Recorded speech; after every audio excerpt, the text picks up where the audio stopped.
Do you believe in God? No. So you're an atheist? Yes. Why? I don't think there's enough proof to say that there is a God.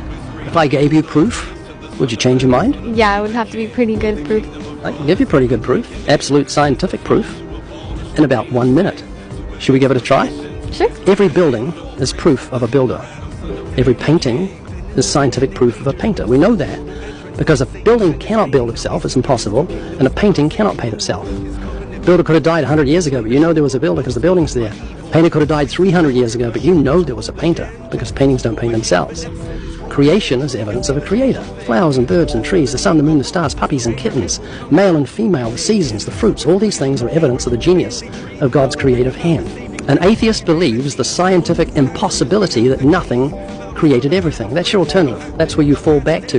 If you believe there was no creator, then everything was created by nothing, not from nothing, but by nothing, and that's scientifically impossible.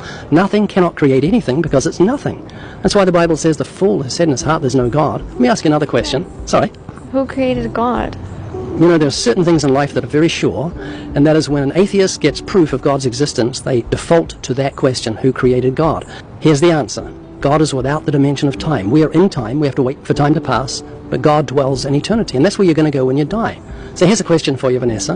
Is your life pleasing to God, or are you doing things that are morally frowned upon by Him? Probably say I would do things that are morally frowned upon Him. You see, that's why we deny God's existence, because it makes us feel uncomfortable that God sees us. Do you know that God knows how many hairs are on your head? Did you know that? Every single one is known by God. In fact, He knows intimately the middle atom that makes up your eyeball, because He made it. He gave you your brain, your blood, your skin. Everything about you was given to you by God. He gave you the ability to enjoy good music, hearing, the ability to enjoy the blueness of the sky, eyesight, the ability to think. That's your brain. Do you think you're a good person? I try to be. This is a deliberate swing from her intellect to her conscience, because my agenda is not to convince her that God exists. She already knows that. God's given light to every single person. My agenda is to show her her need of God's forgiveness. I want to share the gospel with her, because that's the power of God's salvation. That's the way she can find everlasting life. And for the gospel to make sense, I've got to take her through the commandments. It is the bow of the moral law that gives the arrow of the gospel its thrust.